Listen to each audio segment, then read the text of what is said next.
Very good morning. Class 10th हमने last video में पढ़ा था कि किस तरह से लोग प्रेस की तरफ बढ़ने लगे थे, हमारी बुक्स जो हैं वो पब्लिश होने लगी थी और धीरे धीरे एजुकेशन पे भी फोकस होने लगा था, यानी कि हमारी जो लिटरेसी रेट है वो बढ़ने लगी थी। So now today we are going to discuss topic number 5 that is the 19th century. So जैसे जैसे टाइम बढ़ता है हमारे जो बच्चे थे वो पढ़ने लगे थे, यानी कि चिल्ड्रंस जो थे वो एजुकेटेड होने लगे थे, और जब वो एजुकेटेड होने लगेंगे तो उनकी जो डिमांड है बुक्स को लेकर वो बढ़ जाएगी। As primary education become compulsory for the late 19th century, children became an important category of reader, यानी कि जैसे जैसे हमारे 19th सेंचुरी में प्राइमरी एजुकेशन इंपॉर्टेंट हो गई वैसे वैसे बच्चे जो थे वो हमारे लिए एक इम्पॉर्टेंट रीडर्स हो गए। अब जब production of school text book became critical for the publishing industries, यानी कि जो भी बुक्स इंडस्ट्री प्रोड्यूस कर रही थी, पब्लिश कर रही थी, उसके लिए ये ज़रूरी हो गया कि अब वो बच्चों के लिए भी बुक्स को प्रेस करे, यानी कि बुक्स को छापे। A children press devoted to the literature for children alone was set up in France in 1857, यानी कि चिल्ड्रंस की प्रेस को ध्यान में रखते हुए, एक उनकी लिटरेचर को ध्यान में रखते हुए फ्रांस में एक सेटअप हुआ था जो कि चिल्ड्रन प्रेस के नाम से किया गया था 1857 में। This press published new work as well as old fairy tales and folk tales, यानी कि अब बच्चों के लिए क्या क्या छापा जाने लगा, फेरी टेल्स छापी जाने लगी, फोक टेल्स छापे जाने लगे। The Grimm brothers in Germany spent years compiling traditional folk tales gathered from peasant, यानी कि अब ये क्या करते थे, ये पीजेंट से बुक्स को जो स्टोरीज होती थी उनको इकट्ठा करते थे और उसके बाद वो एक ही बुक में उन सबको पब्लिश करते थे। What they collect was edited before the story was published in a collection, यानी कि वो उनको कलेक्शन में पब्लिश करते थे और इनकी पहली कलेक्शन आई थी 1812 में। Anything that was considered unsuitable for children or would appear vulgar to the elites was not included in the published version, यानी कि अब उन सारे कंटेंट को हटा दिया गया था जो कि थोड़े वल्गर हो सकते हैं या बच्चों के लिए सुटेबल ना हो, उन सारी चीज़ों को हमारे पब्लिशिंग से, हमारे प्रिंटिंग से, बुक से हटा दिया गया था। अब धीरे धीरे करके वुमेन भी इम्पॉर्टेंट रीडर्स बन गई हमारे लिए और एज वेल एज वो राइटर्स भी बन गई। Penny magazines were specially meant for women, यानी कि पेनी मैगजीन्स नामक एक मैगजीन छापी जाती थी जो कि पैसों से मिलती थी। पेनी, कल भी मैंने बताया था कि ये करेंसी है। तो मैगजीन्स जो है, मैगजीन्स प्रिंट की जाती थी, वो स्पेशली वुमेन के लिए होती थी। As for manual teaching proper behaviour and housekeeping, और उसमें क्या सिखाया जाता था कि किस तरह से आप प्रॉपर बिहेव कर सकते हो, आप अपने घर में किस तरह से आपको बिहेव करना चाहिए या किस तरह से औरतों को काम करना चाहिए, किस तरह से उनको हाउसकीपिंग करनी चाहिए, घर की देखरेख करनी चाहिए, इन सारे टॉपिक्स पे अब बुक्स पब्लिश होने लगी। When novel began to written in 19th century, women were seen as important reader, और जैसे जैसे 19th सेंचुरी में आते आते नोवेल हमारी इंपॉर्टेंट हो गई थी, यानी कि नोवेल लिखना लोगों ने शुरू कर दिया था, तो ऐसे में जो वुमेन्स हैं वो हमारे लिए इम्पॉर्टेंट रीडर बन गए। Some of the best known novelist were women, और कुछ नोवेलिस्ट जो हैं वो हमारी वुमेन भी थी, जिनमें Jane Austen, Bronte sister, George Eliot, ऐसे और भी कई नाम हैं जो हमारे नोवेलिस्ट वुमेन हैं। Their writing became important in defining a type of woman, a person with well strength of personality, determination and the power to think, यानी कि उन्होंने औरतों के बारे में बताया कि किस तरह से औरतों के अंदर कितनी विल होती है, उनके अंदर कितनी स्ट्रेंथ होती है, या वो किस तरह से सोचते हैं, वो किस तरह से अपने काम को करते हैं, वो सारी चीज़ें यहाँ पर बताई गई थी। अब धीरे धीरे करके वो लाइब्रेरीज़ को लेंड करने लगे, यानी कि वहाँ पर लाइब्रेरीज़ बनना स्टार्ट हो गई। 19th century lending libraries in England became instrument for educating white collar worker। white collar worker का मतलब क्या है कि जो भी हमारे डॉक्टर हैं, लॉयर हैं, ये जितने भी हाई प्रोफेशन वाले लोग हैं, बेसिकली उनको यहाँ पर कंसिडर किया जा रहा है। आर्टिशियन हो गए, लोअर मिडिल क्लास पीपल हो गए, यानी कि इन सबको वहाँ पर एजुकेट करने के लिए एक इंस्टीट्यूशन बना दिया गया जो कि लाइब्रेरीज़ में वर्क करता था। आज भी अगर हम देखें, हम लाइब्रेरीज जाते हैं, हम बुक्स पढ़ते हैं, तो वो उस टाइप की वहाँ पर बात हो रही है। So our next topic is further innovation, यानी कि किस तरह से इनोवेशन वहाँ पर अब होने लगी थी हमारे प्रिंटिंग के फॉर्म में। By the mid 19th century, Richard M Hoe of New York had perfected the power driven cylindrical press, यानी कि उन्होंने एक पावर ड्राइवन सिलेंड्रिकल प्रेस को डेवलप कर दिया था जो कैपेबल था 800 शीट्स को 1 घंटे के अंदर छापने के लिए, यानी कि अब उनकी स्पीड बढ़ने लगी थी प्रिंटिंग की। This press was particularly useful for printing newspaper, और इससे ज़्यादा यूज़ किया जाता था ताकि वो न्यूज़पेपर को प्रिंट कर सकें। और आगे चल के लेट 19th सेंचुरी में ऑफसेट प्रेस डेवलप किया गया, जो कि एक साथ एक टाइम पे 6 कलर्स कर सकता था। यानी कि पहले जो ब्लैक एंड वाइट चल रहा था, अब वो कलरफुल में भी आने लगा। और कितने कलर? 6 कलर्स में। अब जैसे जैसे हम 20th सेंचुरी की तरफ बढ़ने लगे, इलेक्ट्रिकल ऑपरेटेड प्रेसेस वहाँ पर बनने लगे, यानी कि उनका इन्वेंशन किया गया। A series of other developments followed, यानी कि उसके बाद धीरे धीरे करके और भी हमारे जो सीरीज एंड डेवलपमेंट के वो आने लगे। Method of feeding paper improve the quality of plates became better, automatic paper reels and photo electric controls of colour register was introduced. अब in 1920 in England popular work were sold in cheap series called shilling series, यानी कि जिस तरह से हम देखते हैं कि हमारी जो बुक्स का बंडल होता है, हमारी बुक्स होती है उसमें बहुत सारे शीट्स लगे होते हैं, कुछ इस तरह से शिलिंग सीरीज हमारी कहलाई जाती है। तो धीरे धीरे करके अब वो भी हमारे यहाँ पर बिकने लगी।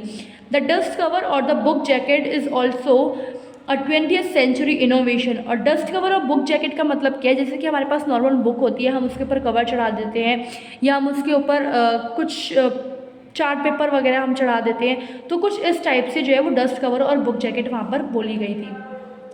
With the onset of Great Depression in 1930, publisher feared a decline in book purchase। और जैसे जैसे हमारा ग्रेट डिप्रेशन आया, यानी कि हमारे डिप्रेशन की सिचुएशन आ गई यूरोप में, वैसे वैसे पब्लिशर को डर लगने लगा कि हमारी जो बुक परचेज है उसमें डिक्लाइन ना आ जाए। And now our next topic, that is, अभी तक तो हमने पढ़ा कि यूरोप में क्या था, चाइना में क्या था, या इंग्लैंड में क्या सिचुएशन थी, जापान में क्या सिचुएशन थी, but now we are going to study our India, that is India and the world of print, यानी कि इंडिया और उसका प्रिंट क्या था, यानी कि उसमें प्रिंटिंग कैसे आई, क्या हमने किया, किस तरह से हमने इनोवेशन की, वो सारी चीज़ें हम यहाँ पर पढ़ेंगे। Manuscript before the age of print, यानी कि हमें पता है कि हमारे प्रिंट से पहले, हमारे इंडिया में प्रिंट आया था, उससे पहले हम मैन्युस्क्रिप्ट करते थे, यानी कि हमारी एक ऐसी स्क्रिप्ट होती थी जो हम अपने हाथों से लिखा करते थे। India had a very rich and old tradition of hand written manuscript in Sanskrit, Arabic, Persian as well as various vernacular language. What is a vernacular? Vernacular means मातृभाषा, यानी कि mother language. So basically India जो था वो अपने tradition में या hand written manuscript में बहुत ज़्यादा रिच था। और वो किस किस लैंग्वेज में लिख रहा था? संस्कृत में, अरेबिक में, पर्शियन में और मातृभाषा में हमारी। मैन्युस्क्रिप्ट जो है वो कॉपी की जाती थी पाम ट्री लीव्स के ऊपर या फिर हैंडमेड पेपर के ऊपर। पेजेस वर समथिंग ब्यूटिफुली इलस्ट्रेटेड, यानी कि कई बार हम पेजेस को जो है अच्छे से सजाया भी करते थे। They would be either preserve between wooden covers to sewn together to ensure preservation, और उस चीज़ को प्रिजर्व करने के लिए, यानी कि पेजेस को प्रिजर्व करने के लिए, उनको सेफ रखने के लिए कई बार हम दो वुड के बीच में बुक्स को रखते थे। Manuscript continued to be produced till well after the introduction of print down to the late 19th century, और मैन्युस्क्रिप्ट जो है हमारी तब तक चली जब तक हमारी प्रिंट नहीं आ गई। Manuscript however were highly expensive and fragile, यानी कि ज़रूरी नहीं है हर चीज़ के बेनिफिट ही हो, किसी चीज़ के डिसएडवांटेज भी हो सकता है। तो मैन्युस्क्रिप्ट जो था उसके डिसएडवांटेज क्या था कि वो बहुत महंगी होती थी और बहुत कमज़ोर होती थी, और उनको हम अच्छे से, they had to be handled carefully and they could not be read easily, यानी कि उनको बहुत ज़्यादा बहुत ध्यान से हैंडल करना पड़ता था, और वो ईजिली जो है वो रीड भी नहीं कर पाते थे लोग। Now script was written in the different style, so manuscript were not widely use in everyday life, और वो जो है वो एवरीडे लाइफ में यूज़ नहीं की जाती थी। Even though pre colonial Bengal had developed an extensive network of village primary school, यानी कि बंगाल ने जो है एक स्कूल डेवलप कर लिया था, बच्चों को पढ़ाया जाता था, लेकिन वहाँ पे भी बच्चे बुक्स रीड नहीं करते थे, यानी कि जो टीचर है वो बुक रीड कर रही है, वो डिक्टेट कर रही है, एंड जो स्टूडेंट्स हैं वो वहाँ पर लिखते थे, यानी कि वो सिर्फ लिखते थे, वो रीड नहीं करते थे। तो many thus became literate without ever actually reading any kind of text, यानी कि वो लिटरेट हो गए but without reading a book. So next topic is a prints comes to India, यानी कि प्रिंट जो है वो इंडिया में कैसे आया।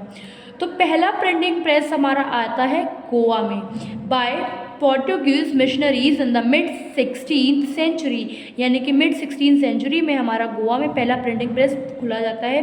Jesuit priest learned Konkani and printed several texts. By 1674, about 50 books had been printed in Konkani and Kannada language. यानी कि हम अगर बात करें 1674 तक में, तो 50 से ज़्यादा बुक्स जो है वहाँ पर प्रिंट हो चुकी थी। कैथोलिक प्रीस्ट, यानी कि हमारे जो फादर होते हैं, चर्च के father, printed the first Tamil book in 1579 at Cochin, और कोचिन में हमारा 1579 में पहली फर्स्ट तमिल बुक छपी थी। 1713 में पहली मलयालम बुक छपी। 1710 में डच प्रोटेस्टेंट ने मिशनरीज ने प्रिंट की 32 तमिल टेक्स्ट को, जिसके और भी कई वर्जन या ट्रांसलेशन होते हैं।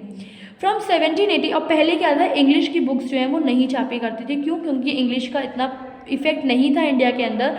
बट वो इफेक्ट में कब आया? जब वो ईस्ट इंडिया कंपनी जो है वो हमारे इंडिया में आती है, तब लोगों ने इंग्लिश पढ़ना स्टार्ट किया। तो from 1718 James Augustus Hicky began to edit the Bengal Gazette, a weekly magazine that described itself a commercial paper open to all but influenced by none। यानी कि अब उन्होंने बंगाल गैजेट को एडिट करना स्टार्ट कर दिया, ऐसा पेपर जो कि कमर्शियल था, यानी कि लोगों को बेचने के लिए बनाया गया था। So it was private English enterprises proud of its independence from colonial influence that began English printing in India, और धीरे धीरे करके हमारे इंग्लिश प्रिंटिंग जो है वो भी इंडिया में आ गई। Hickey published a lot of advertisement including those that related to import and sales of slaves, यानी कि वो कई बारी import और sales जो होते हैं slaves के उनको लेकर भी वो advertisement वगैरह बनाते थे। But he also published a lot of gossip about the company's senior official in India, यानी कि जो भी हमारी ईस्ट इंडिया कंपनी थी उसके जो सीनियर्स होते थे वो उनके बारे में छापते थे, उनके बारे में कई बारी बुराइयां भी छापते थे। तो ऐसे में जो हमारे गवर्नर जनरल थे वॉरेन हेस्टिंग, इनको ये बात पता चली तो वो हिक्की के ऊपर बहुत ज़्यादा गुस्सा हो गए और उन्होंने उस चीज़ को मना किया। encourage the publication of officially sanctioned newspaper that could counter the flow of information, यानी कि उनको ऐसा लगता है कि हमारी इन्फॉर्मेशन बाहर जा सकती है या ये सारी चीज़ें हैं, तो इसको हमें स्टॉप करना होगा। The first to appear was the weekly Bengal Gazette brought up by the Gangadhar Bhattacharya, who was close to Ram Mohan Roy, यानी कि जो पहला हमारा वीकली लेके आया गया वो था बंगाल गैजेट, जो कि गंगाधर भट्टाचार्य द्वारा लाया गया था, जो राम मोहन रॉय से बहुत ज़्यादा क्लोज थे। And now our next topic number 7, 8, 9 will be in our next video. Till then, read all the points we have discussed. Thank you.